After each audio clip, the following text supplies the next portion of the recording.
If your body and mind are the engine of your leadership, what fuel are you putting in it?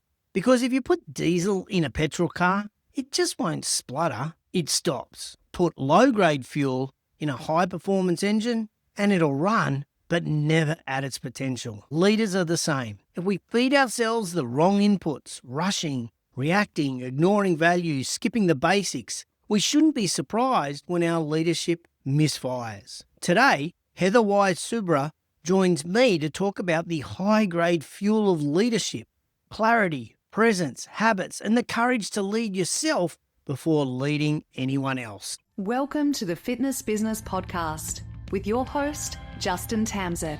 With over 30 years in the fitness industry, JT is a globally recognised authority with a mission to lower healthcare costs worldwide by getting more people moving and moving more often in quality facilities with qualified professionals. Every episode, JT digs deep with our guests to bring you insights that will help you lead, innovate, and boost your bottom line. So let's dive in. Take it away, JT. In 2025, I took a Rex round table to the George Washington Leadership Institute at Mount Vernon, and the experience was incredible. We learned how this man of history led through challenge and complexity, and one of the outstanding presenters was Heather Wise Soubra. And I simply knew I had to get her on the show because her lessons are practical, powerful, and entirely within our control. And we are less than 73 seconds away from hearing from Heather. Have I got your attention? If you're not a Fitness Business Podcast insider yet, you're leaving money on the table. For under $5 a month, you can get early access to every episode, ad-free listening, exclusive guest resources, member-only discounts, and monthly workshops with fitness industry leaders. It's the best ROI you'll get in the entire fitness industry. Join now at patreon.com/fitnessbusinesspodcast. Before we dive in, our first quarter of online events kicks off this month. Head to fitnessbusinesspodcast.com/online events to see what's coming up. You won't want to miss a single one. But if you do, all the recordings and links to the recordings can be found at fitnessbusinesspodcast.com/online events. A shout out to our merch sponsor, Mystery Shopping for Fitness Businesses in Australia. They have an awesome reward and recognition program for your salespeople called the Top Gun program. It costs nothing other than being a client. So if you're an Aussie listening, contact Lisa. Now there is a link in the show notes to get an email directly to her inbox. Heather is founder and CEO of Wiser Way Coaching and the director of the George Washington Leadership Institute at Mount Vernon. She helps leaders and teams reach their fullest potential by tapping into inner wisdom, strengthening their values, and sharpening the habits that fuel effective leadership. Embrace yourself. Heather is a prolific reader. She references a number of books throughout the conversation, and we've listed every single one of them in today's show notes at patreon.com/fitnessbusinesspodcast. So I start off by asking Heather, what does self-leadership mean to her? When we're talking about leadership, right, we're often talking about how we influence, manage other people to inspire them towards a shared vision, right? Well, in order to do that, we need to make sure that we're showing up as the best versions of ourselves so that we can do that. And no one wants to follow a leader who's running around the halls with their hair on fire and is reactive and is not sleeping and not eating well and just not feeling great, right? And so I heard it phrased this way once, that it is, as leaders, our responsibility to elevate our ability to respond. So our ability to be grounded so that we're not reacting to the things that are coming at us, but that we're responding in a way. So it encompasses, just as leadership is encompassing how we engage and motivate and get to know and connect with others, self-leadership is about getting to know ourselves, the way that we talk to ourselves, our self-awareness, the strengths that we have, the gifts that we have, the habits and mindsets that we want to embody so that we can show up as our fullest selves. So it's a lot about self-awareness and about the discipline to do what is needed to resource ourselves so that we're showing up in the way that we want to show up, essentially. I loved what you said there. It's our ability to respond and not react. I would suggest there's lots of people listening today who actually do have their hair on fire at different stages running their gyms. What do we do? Do we stop? Do we breathe? Do we cross ourselves and pray? What do we do in order to control that ability to respond? Well, the first thing that I'll say is it's kind of like as you're going through life, making those investments, small daily actions so that you're resourcing your well. Okay. So we don't want to be starting these things when we're in that difficult situation or challenging conversation. And all of a sudden we say, oh, I listened to that podcast with Justin and she said to pause. Well, that's not going to be really useful, right? In that moment. So and we can talk about, okay, what to do in the moment if you're there. But the first thing that I want to say is we want to be building that well so that we're fully resourced. So it's like making an investment in your accounts, depositing money in your account so that when you're in need, when you're in one of those situations, you can begin to make those withdrawals and that you're not pulling from an empty cup, that you already have it there. So that's one thing that I'll say. The other thing is when you're in a situation where somebody said something that's tagged you, or it's a difficult situation, or you find yourself being reactive, the first thing to know is that that's human, right? So we also want to give ourselves a great deal of grace. Of course, that is going to happen. And even for people who study this and do this day in and day out, that happens still. Of course it does. But our ability to notice it, to notice that right now I'm not above the line. There's this theory about being above the line, below the line. It's from Carolyn Taylor. She wrote it in a book called Walk the Talk. And it's about recognizing when we're above the line, when we're feeling fully resourced and we're feeling like we have ourselves managed so that we can show up and handle whatever difficult or challenging situation it might be. What does that look like, right? And then when we have those red indicator lights that are going off that, boy, I'm below the line, what do we need to do in those situations? A lot of times it's getting out of that situation as quickly as you can when you're not fit for human consumption. Right? So when you know that you're below the line and you know that, oh my gosh, I'm not fit for human consumption. And I even use that language now, by the way, with my husband, right? I can't engage in this conversation right now because I'm at capacity. I don't have any room to have a productive conversation about X topic, right? So that's one thing, like recognizing when you're in that space and not scheduling the challenging conversation in that moment. Right? It could also be, it's taking that pause. So sometimes silence is okay. And maybe in that moment, it's taking a breath or taking a pause, or it might be, thank you for sharing that. I'm going to reflect on that and I'll circle back. It might be not responding to that email in that moment, right? It might be our ability to bite our tongue if we need to.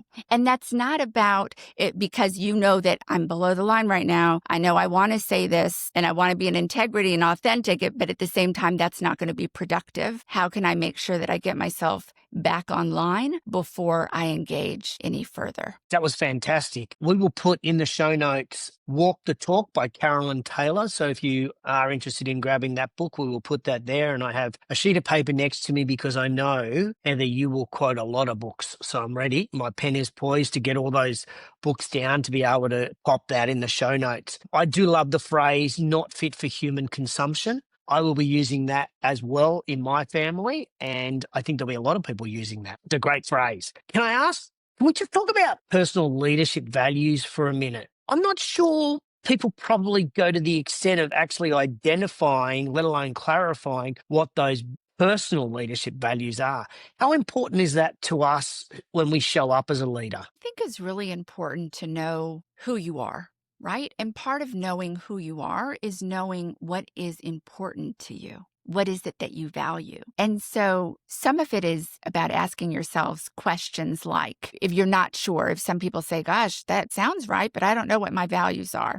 Okay, there's different tools and free tools and resources that we can talk about that can help prompt you and guide you through that process. But the important reason for knowing what those are is because that's the way that we're engaging with people. Our values speak a lot to our experiences as well. So I'll give you an example. One of my values is courage. Courage is deeply meaningful to me because I think it's important that we speak up and use our voice. I also think kindness for me is really important. It's important to me that people feel valued and that they belong. And where did that come from? I grew up overseas. I grew up in a place that was very international with people from all over the world. And when I came to the US after graduating high school for college, I did have a certain amount of, I didn't know where I fit. I didn't know where I belonged. I had lived overseas. I wasn't those identity factors that we sometimes have, identity of nation, identity of relation, identity of whatever belief system. I didn't really have those because I grew up in a really unique way where I was surrounded with all sorts of different ones. So for me, the idea of feeling a sense of belonging. So for a long time, Justin, it was about trying to find my place in the world, right?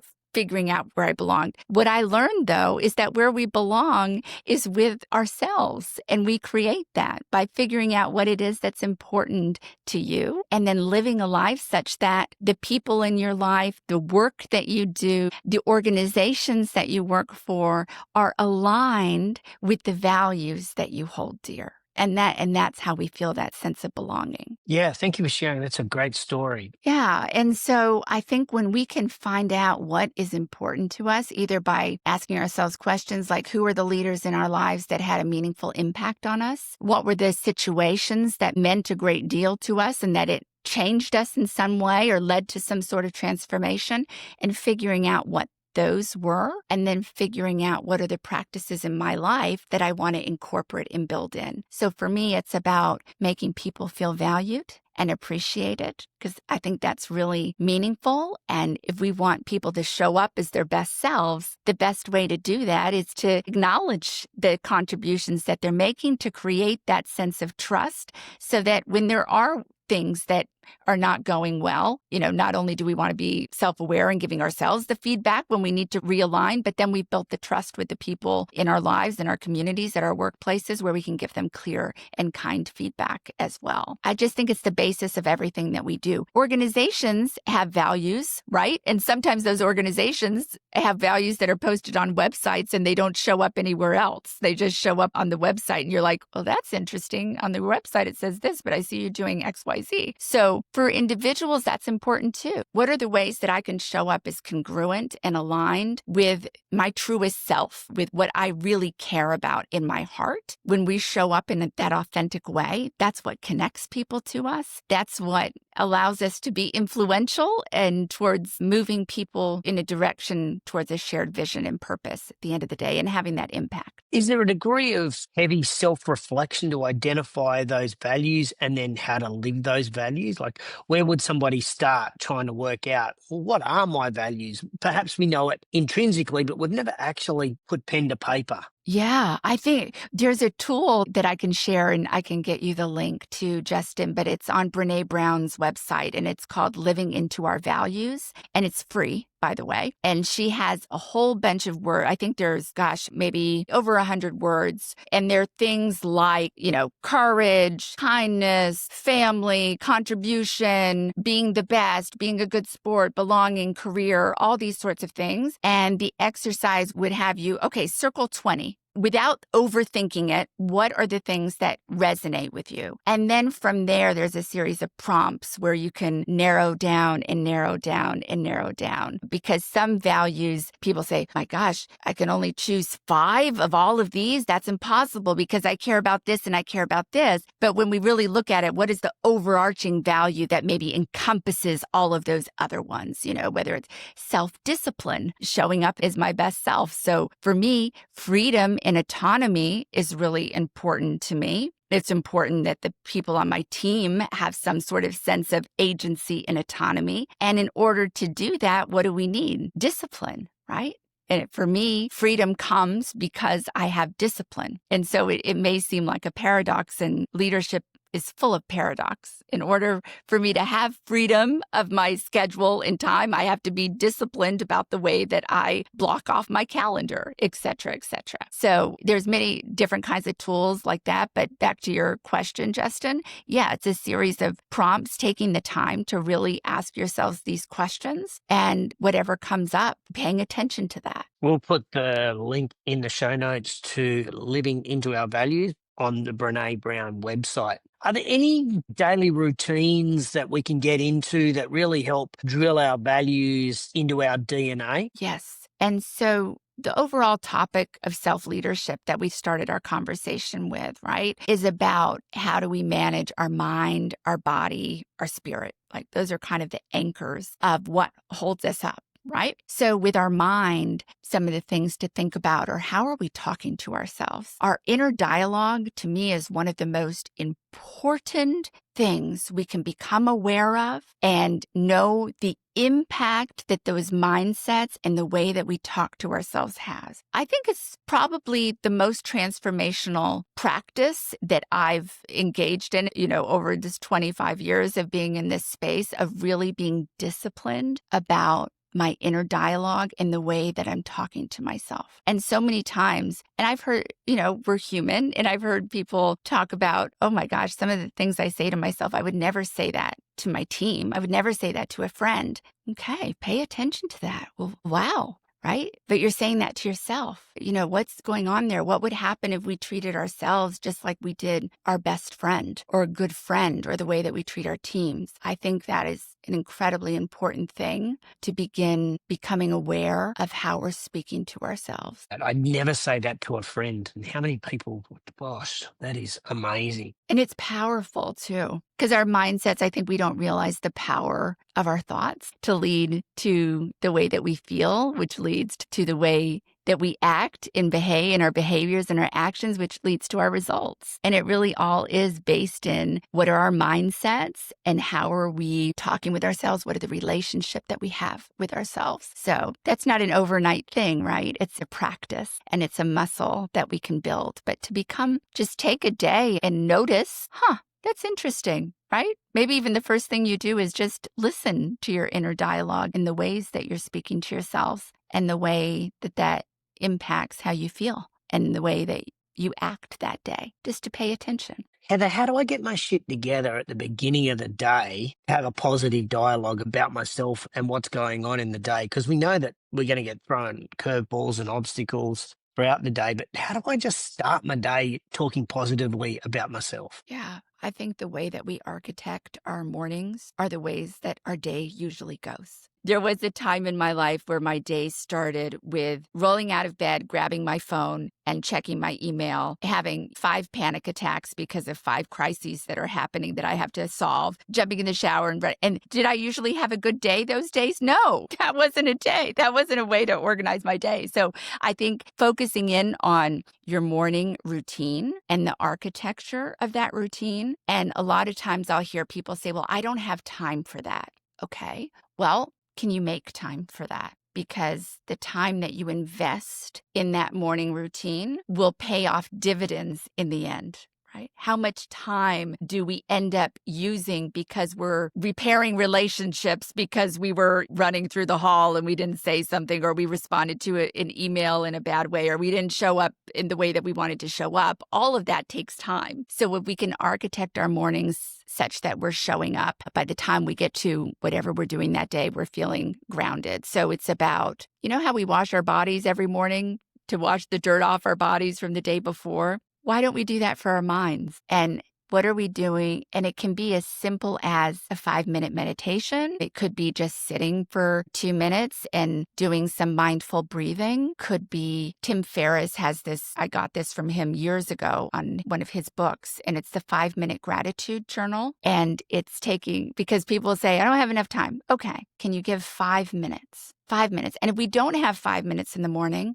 let's investigate that. How come, right? Like we want to have at least 5 minutes in the morning. And it's a practice of 3 things I'm grateful for. 3 things that would make today great. So in essence, you are priming yourself to have those things happen. What would make today great? What 3 specific things would those be? And then daily affirmations, reminders to ourselves. It could be anything that resonates with people, that everyone has their own thing that really speaks to them. And what is it for you? Gosh, you should exit stage right now. Drop the mic. That's fantastic. I love that. I got a question for you, though, and it's kind of a question without notice. There's a lot of people listening today who just thrive on chaos. They open their email at 7 a.m., they see all that stuff going down, and they're like, yes, I can get on my trusty steed and ride in and save the world at work. That's not really what's going to happen, is it? I would ask them, how is it working for you? I mean, if that is really working in their life and everything is going 100% the way that they want it to,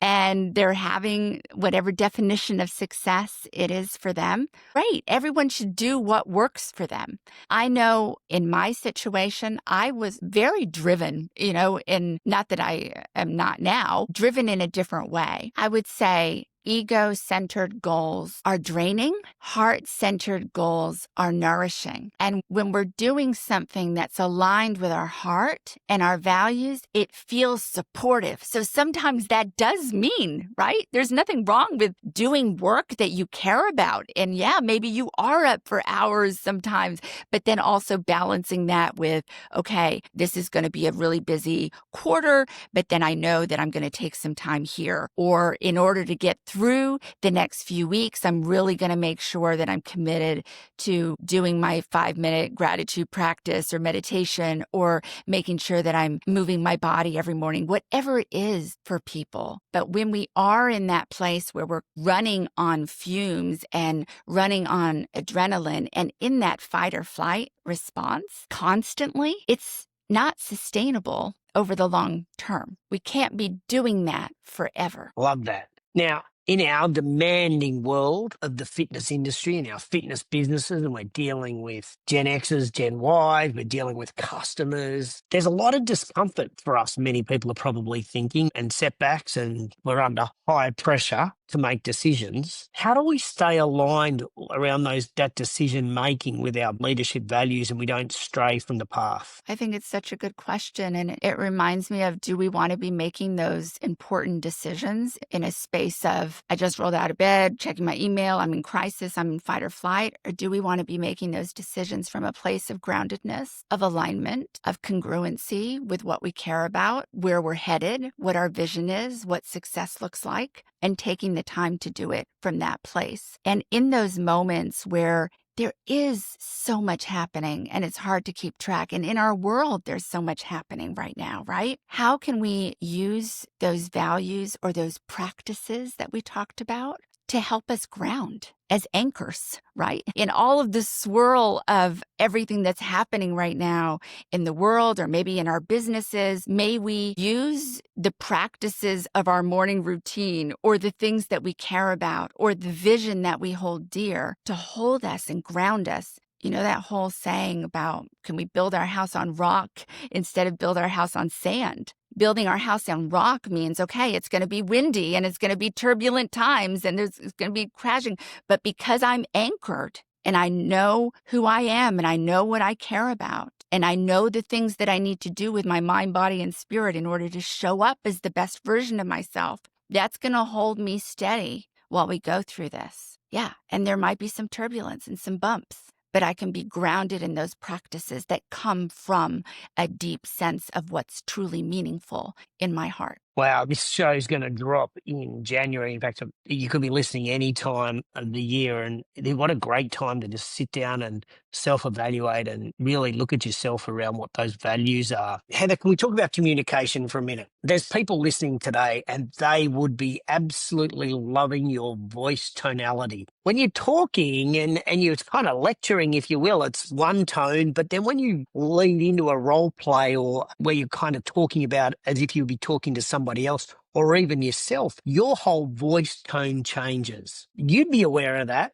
I'm not sure everybody else is aware of that. Communication has got to be a key here. Talk to me about how you say things compared to what you say. Communication is the basis of everything, right? So we talked about with self-leadership, communication is about how we communicate with ourselves. And then, of course, we don't live in a world where we're just hanging out with ourselves. We need to engage and interact with other people. And oh, wouldn't it be wonderful if everybody just behaved in such a way that how I wanted them to, then the world would just be a perfect place, right? Well, of course, that doesn't happen. And so how do we communicate in such a way where we're in alignment with our values? How do we communicate during difficult conversations? How do we maintain boundaries and protect? I'll share something with you. There's so many different aspects of communication. One thing that I found the most important is learning how to listen, is really learning how to put aside, settle our mind and kind of the inner weather, if you will,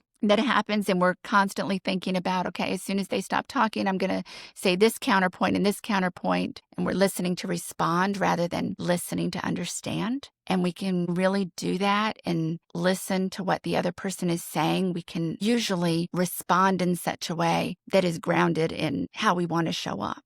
Right? And what happens sometimes, Justin, is when somebody is asking us to do something or wanting us to attend this event or asking us for a favor in this way, and we're primed to because it's a good intention, right? We want to support people. We want to help people. We want to do the right thing. But sometimes we're feeling at capacity. Maybe we're going through a hard time. And so we don't really want to say yes. But we also want them to like us, and we don't want them to be angry with us or say bad things about us. And so we say yes when really we wanted to say no. And so how do we manage those things?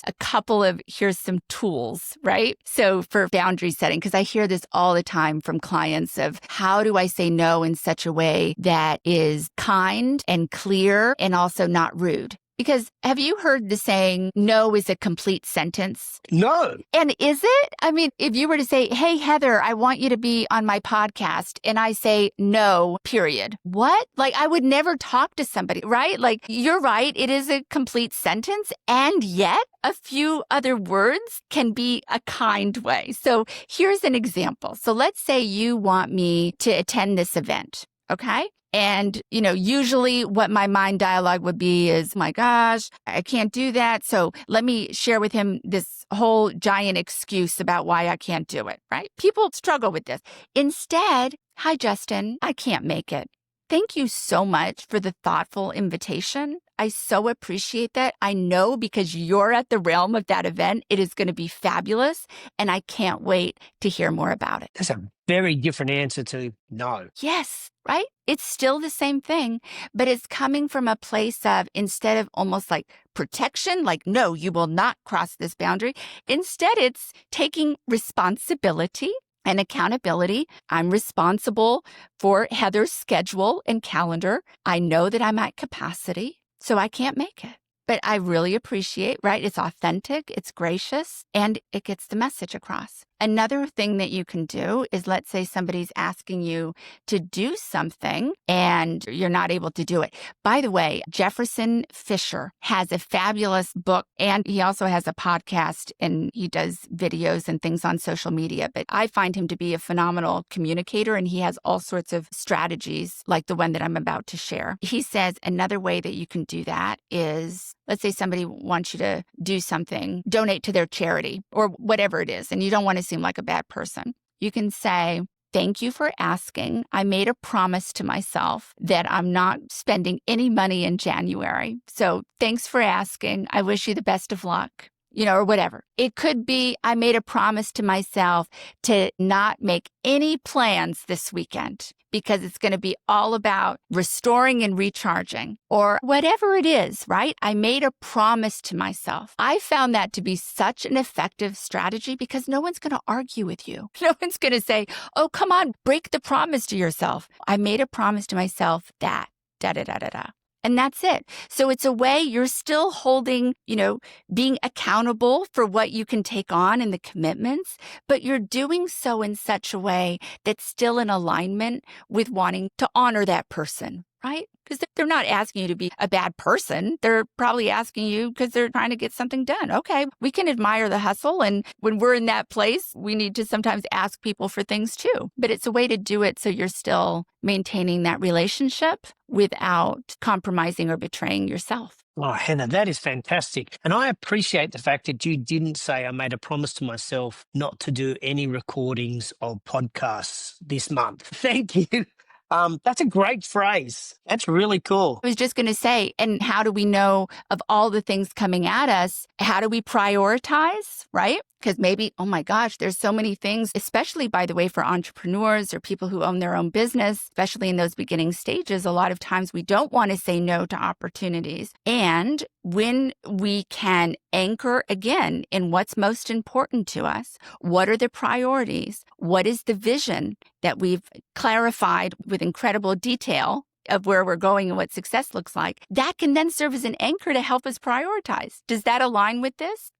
Does this align with the mission that I set? Well, it sounds like a fun thing to do, but actually I'm already committed and I don't have time for it right now, right? That could be something that you're saying to yourself in your mind as a way to help you make those decisions. The big word I'm taking out of today's interview is alignment. That's what I've really heard today is alignment in my values with my communication, my alignment with my boundary setting, alignment with my life. Beautiful word, and you've used it a number of times today, so thank you. Thank you for noticing that. And Justin, I'll share with you something. There's a book by Martha Beck called The Way of Integrity. And you know those books that just really stick with you? I have several of those kinds of books, but this was definitely among them, and I'll tell you why. She talked about integrity. Sometimes when we think about integrity, it can have a tonality of sometimes, right? Of judgment, of I am, of moral high character and I'm up here and I'm in integrity. It can kind of sound like that, right? That's not how I mean it, but it can be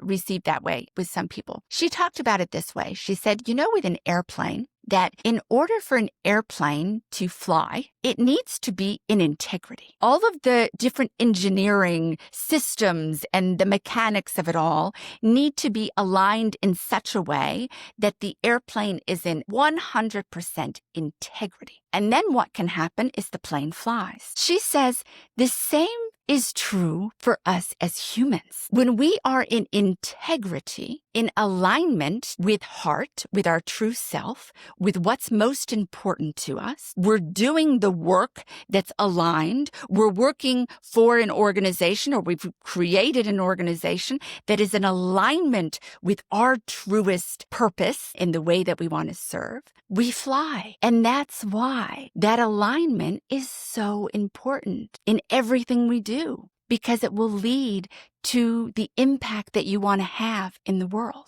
Thank you, Heather. That is fantastic. I love that. Now, after listening to this incredible interview, and it has been incredible, the first action of our listeners is to reach out to you for help. How do they do that? Thank you. Well, they can email me at heather@wiserwaycoaching.com. They can go to LinkedIn and connect with me on LinkedIn at Heather Wise Soubra. Or I am on Instagram, but I am taking a break because I needed a social media detox. But usually I'm on there also with Heather Wise Soubra. And I have a website as well, wiserwaycoaching.com.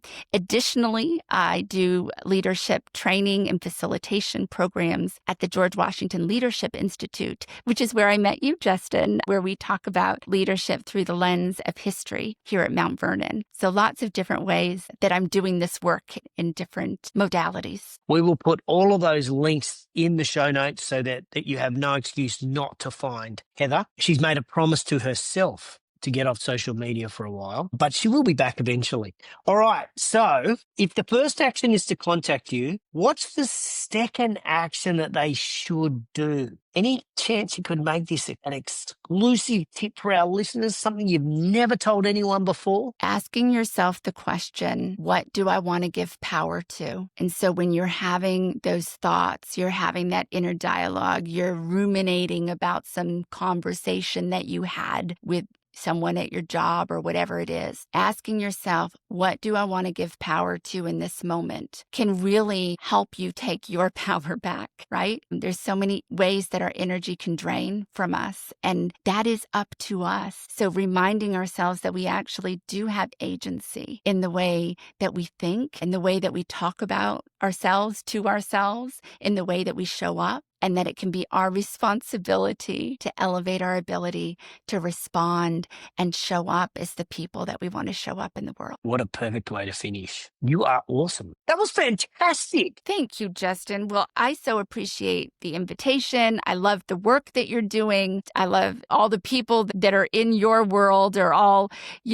creating spaces where people can come and show up and have support, being in the best physical shape of their lives so that they can have strong bodies to go into the world. And hopefully this has been a useful conversation about how we can also have strong minds and spirits to go along with our strong bodies. Thank you, Heather. That was amazing. And I told you guys that she'd name a few books, didn't I? According to my notes, I got Walk the Talk, Living into Our Values, The Next Conversation, The 4-Hour Work Week, and The Way with Intensity. Now, you'll find links to all of those books, plus a downloadable PDF of Brené Brown's values exercise that Heather discusses, all in the show notes. So make sure you head across to patreon.com/Fitness Business Podcast to get the show notes. A genuine thank you goes to our Rex trusted suppliers, because without them, I would not have been able to take a group to the George Washington's Leadership Institute. Of course, that's how I met Heather. So please support them as they support us. Be Balanced Centers provides natural hormone balancing for weight loss and symptom relief. Instinctive Insights provides profit-driven marketing and data science services to increase customer acquisition. Alico manufactures and sells premium strength and weightlifting equipment. NetGym provides automated staff operations and sub-request management for fitness studios. eGym provides smart, connected fitness technology and equipment for gyms. If you got any value from today's episode, and I bet you did, we would love to hear from you. You could leave us a review on your favorite podcast app. You could send us a voice message at fitnessbusinesspodcast.com/leave us a voicemail, or you could share the podcast far and wide. As we try to leave value in your life, you can do the same by sharing the show with your colleagues. Now, if you want more insights, education, and bonus material, make sure you join our email list for behind-the-scenes recordings, text suggestions, YouTube clips, book recommendations, and more. The only place you're going to get it is our weekly newsletter. So sign up at fitnessbusinesspodcast.com/subscribe, and it's free. What we leave behind is not set in stone monuments, but what is woven into the lives of others.